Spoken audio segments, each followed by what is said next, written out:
salut, je suis Ana Maria. Et aujourd'hui, je suis avec Dani Fan del Colombianito. Et Dani Fan, on va parler aujourd'hui de quelque chose qui est très important, je pense. On va parler de l'amour entre un Français et une Colombienne, et un Français et une Colombienne. J'ai dit la même chose? Ouais, c'est la même chose, mais c'est pas grave. On a plein d'anecdotes à vous raconter sur ce thème-là. En fait, avec Ana Maria, on s'est rencontrés il y a maintenant 3 jours. Oui. Parce que je suis venu sur Bogota pour faire mon visa de résident. Puis je m'étais dit, je vais interviewer des Français, des Colombiens qui connaissent un peu les deux cultures. Et puis au final, on a discuté ensemble, on a bu un café, puis on s'est rendu compte qu'on avait plein d'anecdotes rigolotes, surtout sur le thème de l'amour. Et Ana Maria me disait, je suis sortie avec un Français pendant... combien de temps t'es sortie avec 3 ans, presque 3 ans. Voilà, elle est sortie avec lui pendant 3 ans. Puis elle me disait, en fait, je me suis rendu compte que les Français prennent plus de temps pour certaines choses, sont plus réservés. Peut-être que tu veux le raconter toi, je sais pas. Oui, en fait, je l'ai connu et du coup, une semaine après qu'on s'est parlé, il me disait toujours Ana Maria. Je ne comprenais pas pourquoi il me disait pas ma chérie ou mon amour, un truc comme ça. Donc, 2 semaines après, je lui ai dit, écoute, je ne suis pas ta pote, j'aimerais bien que tu sois plus mignon avec moi, parce qu'en Colombie, dès qu'on commence à sortir avec quelqu'un, il a déjà ses mots d'amour quotidiennement. Donc voilà, après il me disait, oui d'accord, ma petite Colombienne, j'étais là, ok, il fait un effort. Il ne disait pas je t'aime, donc j'ai attendu un petit moment. Et je pense que 4 mois après, il m'a dit je t'aime bien. Donc je ne sais pas, j'étais là, est-ce que c'est une relation sérieuse ou pas, est-ce que vraiment il m'aime? Et je demandais à des copines, ils me disaient ouais, si on te dit je t'aime bien, c'est bof quoi, c'est moyen, pas... C'est ce qu'on dit à un copain, non enfin... C'est ça. Donc voilà, mais après, un jour, il m'a dit je t'aime. Et quand il me l'a dit, c'était tellement sincère que j'ai bien aimé en fait, finalement, attendre ces mots. Et voilà, après, on est resté 3 ans et puis ça a été toujours très sincère et très direct. En fait, ce que tu dis, je trouve ça intéressant parce que finalement, je me rends compte que tous ces petits mots, genre mi amor, mi princesa, mi reina, etc., en fait, j'ai l'impression qu'ici, on ne les utilise pas seulement avec la personne avec qui on sort, pas seulement avec sa petite amie ou son petit copain, mais en fait, je me dis, j'ai des collègues qui me disent amor, qui me disent cariño ou des trucs comme ça. Et si je me projette en France, j'imagine absolument pas mon patron ou ma patronne me dire mon petit prince. J'imagine pas ma patronne de... Avant, j'avais une collègue, ma chef, elle devait avoir, je sais pas, 60 ans, 65 ans. Et elle m'appelait, ouais, mi principito, non sais quoi. Et je trouve, moi je me suis habitué, ça fait 7 ans que j'habite là, mais j'imagine pas en France quelqu'un qui me dit ça, voire même un inconnu dans une boutique, si je vais chez Carrefour ou quelque chose comme ça, que la caissière elle me donne le ticket et qu'elle me dise cariño. C'est inconcevable, ça ferait une ambiance, une atmosphère un peu bizarre. Ouais. Donc en fait, c'est pas seulement dans les relations amoureuses, c'est même, je trouve, à la base. Après, c'est peut-être plus encore comme ça sur la côte Caraïbe. Je sais pas comment c'est à l'intérieur du pays. À l'intérieur, il y a ces personnes qui vont te dire mi amor. Ça pourrait t'arriver par exemple dans un restaurant, qu'on te dit mi amor, qu'est-ce que tu vas manger ce midi? Mais ça arrive beaucoup à Medellín aussi. À Medellín, quand tu vas dans n'importe où un peu, on te dit des mots mignons comme ça. Donc oui. Et puis ce qui était bizarre dans la relation, en revenant à l'amour, c'est qu'en Colombie, quand tu sors avec un Colombien, on te dit mi amor et tout ça tout de suite. Donc, mais comment c'est vite quand on te dit des choses comme ça, c'est aussi éphémère. Ouais. La relation aussi, ça peut durer moins. Donc, on te dit je t'aime à la semaine, si tu veux le même jour, on peut te le dire. Mais un mois après, on te dit en fait, je t'aimais pas autant que ça, ciao. Donc, voilà. Mais alors, comment tu fais pour te rendre compte qu'un Colombien t'aime vraiment? C'est compliqué. Ouais. Il n'y a pas des signes? C'est compliqué parce que, je sais pas, il développe un cha-cha, on dit. Une tchatch, un blabla. Une tchatch, un blabla, si. Ouais. Tellement bien, je pense que depuis qu'ils ont 15 ans, ils commencent à l'essayer. Pas tous, évidemment. Mais voilà, enfin, ils n'ont pas peur de te dire tous les sentiments, plein de jolies choses, et tu penses qu'ils sont amoureux, mais 2 mois après, tu te rends compte qu'en fait, non. Donc, je sais pas. Moi, je regarde beaucoup les yeux de la personne pour voir si elle dit la vérité ou pas. Mais voilà. J'ai des copines qui ont eu des copains et qui disaient être super amoureux et qui les sont trompés après, bien, je sais pas. Donc, ils sont pas tous comme ça, mais voilà, c'est différent. Ok. Voilà. Et j'aimerais bien que tu me racontes un peu tes histoires d'amour aussi, parce que j'imagine que tu as des histoires. J'en ai beaucoup, mais qu'est-ce que tu veux savoir? Est-ce qu'il y a quelque chose qui t'a choqué quand tu es arrivé en Colombie? Moi, je suis arrivé sur Barranquilla en époque de carnaval, donc une époque un peu festive. Et à ce moment-là de ma vie, j'avais les cheveux relativement longs, je les avais environ là. C'était un peu ma période rebelle. Et quelque chose qui m'a beaucoup impacté, c'est que sur la côte Caraïbe, les gens sont très tactiles. Et il y avait pas mal de filles qui me touchaient les cheveux, qui me disaient « Ah, ils sont beaux, ils sont lisses, je sais pas quoi ». Et moi, dans ma tête de français, dans mon concept de français, une fille qui commence à être tactile, qui commence à me toucher ou je sais pas quoi, c'est qu'il y a éventuellement moyen de développer une relation, d'aller plus loin ou qu'elle est peut-être intéressée en fait. Alors que pas du tout, je me suis rendu compte au bout d'un moment que la culture latine ici, on est très tactile. Le Colombien par essence est très tactile, encore plus dans le nord de la Colombie. Et en fait, les gens se touchent pour tout et n'importe quoi, éventuellement même des inconnus. Par exemple, ce qui m'est arrivé, c'est que quelqu'un qui est perdu dans la rue, qui vient me demander son chemin, bon déjà, il est très très perdu parce que vu ma tête, s'il vient me demander son chemin, voilà, je ne suis pas forcément le plus indiqué, mais qui arrive comme ça et qui me prend la main et qui me dit voilà à quel endroit est l'université des Beaux-Arts. Et les gens donc s'attrapent comme ça et c'est pas... Il n'y a pas de connotation, il n'y a pas d'arrière-pensée, il n'y a rien derrière. Donc d'un côté, moi je trouve ça très agréable, cette culture très directe. Mais pour quelqu'un qui ne connaît pas, pour quelqu'un qui est nouveau sur le territoire et à qui on n'a pas expliqué ça, ça peut être bizarre et ça peut amener à pas mal de malinterprétations. Mais bon, moi, au bout d'un moment, j'ai compris que j'étais pas finalement, j'étais pas Don Juan, mais voilà, c'était comme ça. Que les gens ont cette culture du toucher. Donc il y a ça qui m'a pas mal impacté. Et aussi le fait qu'on est sur une culture qui est beaucoup plus machiste que la culture française.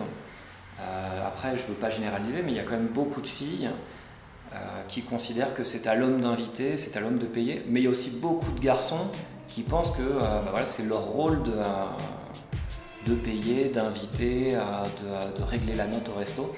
Et pour moi, ça c'était un peu compliqué, mais je sais que c'est pas compliqué que pour moi, c'est compliqué pour beaucoup de Françaises qui viennent aussi, qui ont l'impression qu'on les achète ou qu'on les traite un peu comme des objets. Et j'ai des copines qui ont crisé pour ça parce que les garçons voulaient tout leur payer et elles ne voulaient pas. Donc ouais, il y a ce concept-là qui pour moi est un peu compliqué toujours aujourd'hui. Mais je suis tombé sur une Colombienne à un moment de ma vie qui avait trouvé un moyen d'être entre les deux cultures. C'est-à-dire que par exemple on était dans un taxi et si le taxi coûtait 10 000 pesos, elle me passait un billet de 5 et puis moi après je payais le taxista. Ce qui fait que le monsieur avait l'impression de recevoir de l'argent d'un mec, donc d'un homme, ce qui était normal pour la culture. Et elle était contente parce que elle n'était pas dans le truc, voilà, je suis la fille, on est dans une culture machiste, on paye pour moi. Et donc ça, j'ai trouvé ça super, c'était super mignon, j'aimais bien cette relation-là pour ça. Ça vient de... Oui, c'est culturel en fait, parce que depuis qu'on est tout petit, on dit à l'homme que c'est à lui de s'occuper, de payer tout quand il sort avec une femme. Donc pour eux, c'est vraiment normal. Et j'ai aussi une petite histoire qui est un peu drôle, c'est que j'ai publié un jour un post sur Facebook sur un groupe qui s'appelle La France en Colombie. Et donc il y a un Français qui m'a contacté pour me dire « Écoute Anna, je vais en Colombie la semaine prochaine, j'aimerais bien que tu me fasses visiter Bogota si tu es dispo. » J'ai dit « Ok ». Donc on s'est vus. On est allé dans un bar et puis on a rencontré une fille de Medellín. Cette fille, elle était un petit peu intéressée par lui. Et puis on est parti, elle avait un sac à dos. Et puis elle me dit, c'est bizarre Anna, parce que ce gars déjà, il n'a pas payé les bières au bar. Et puis il prend pas mon sac à dos, c'est pas poli. Et j'étais là, mais c'est normal. Mais il a dit, non, c'est pas normal. Et là, du coup, elle a parlé au garçon, elle parlait pas français, il parlait pas espagnol, donc elle lui dit en espagnol, pourquoi tu portes pas mon sac à dos? Il était là, tu peux me traduire, donc je l'ai traduit. Et du coup, j'ai dit, écoute, c'est comme ça. Et du coup, donc, il a porté le sac, il comprenait rien, le pauvre. Elle comprenait pas pourquoi est-ce qu'il ne le portait pas, donc ça, j'ai trouvé ça super drôle. J'ai eu le même genre de conflit. Pardon, vas-y. Que pas toutes les femmes sont comme ça. Ah non. Il y en a qui portent un sac. Voilà. Mais ça arrive. J'ai eu le même genre de conflit pour des histoires d'ouverture de portes. Je me souviens avoir été à un centre commercial avec mon ex-belle-sœur et on arrive devant le centre commercial, devant la porte, et elle attendait pour que je lui ouvre la porte. Et moi, à cette époque-là, j'étais encore très français, très direct, et j'ai dû lui dire quelque chose du genre « Pourquoi tu n'ouvres pas la porte ?» Et elle s'est énervée, elle m'a fait une leçon de morale, elle m'a expliqué que c'était à moi de lui ouvrir la porte parce que j'étais un garçon, il fallait que je sois caballeroso. Je me souviens pas comment on dit ça en français, mais... Poli.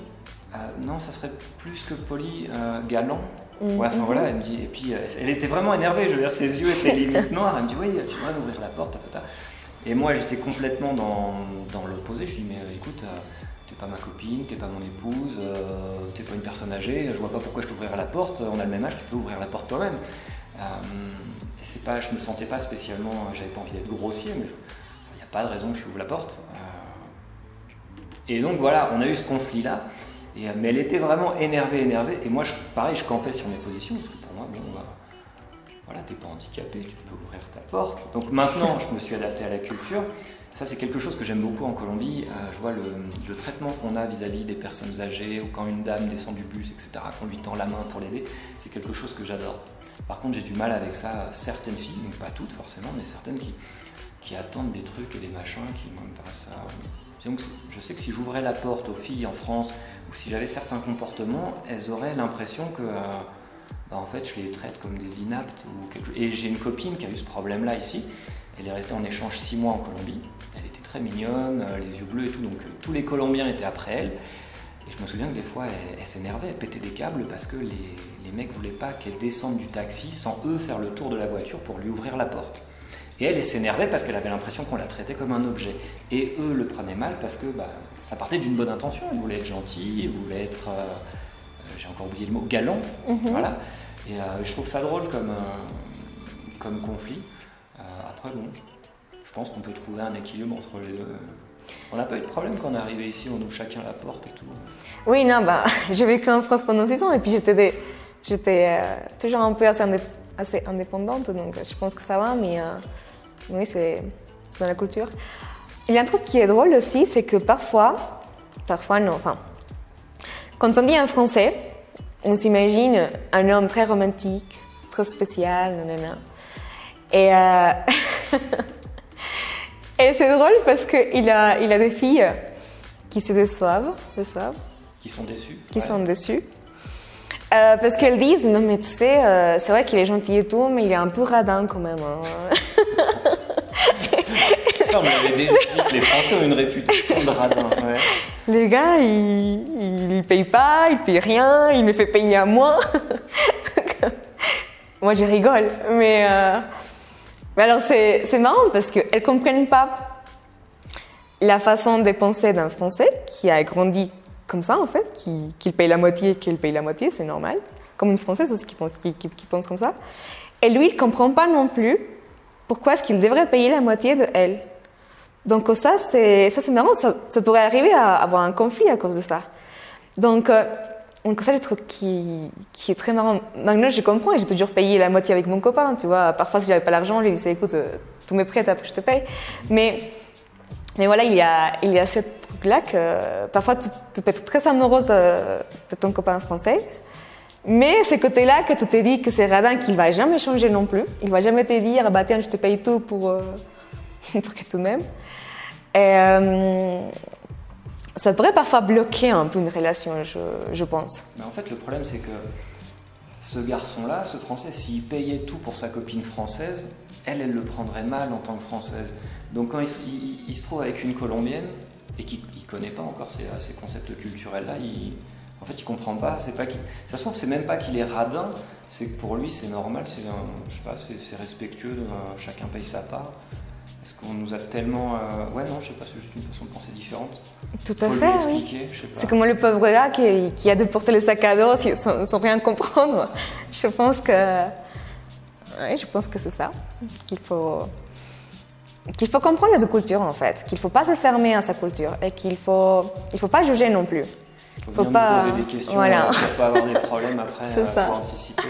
Exactement. Justement, si vous avez des anecdotes, si vous est arrivé des choses dans ce style-là, des conflits avec votre copain, votre copine, au niveau amoureux France-Colombie, n'hésitez pas à en parler dans les commentaires, à chisméar un peu. Vous pouvez raconter les histoires de vos amis, sans les nommer aussi si vous voulez, ça peut être rigolo.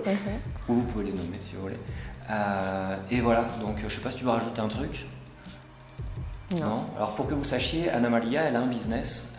Elle envoie des jeunes Colombiens en France et sur d'autres destinations. Elle les envoie au pair pour garder des enfants et donc connaître la culture, apprendre la langue, étudier, puis vivre des chocs culturels comme nous, se trouver des petits amis, etc. Pourquoi pas, pour vraiment se mettre à fond dans la culture. Donc si vous avez des questions là-dessus, vous pouvez les poser en commentaire. Je vais aussi vous mettre les liens de l'Instagram, du Facebook et de la page web d'Ana Maria pour que vous puissiez jeter un œil. Et puis voilà, on vous dit à bientôt. À bientôt. Salut. Ciao.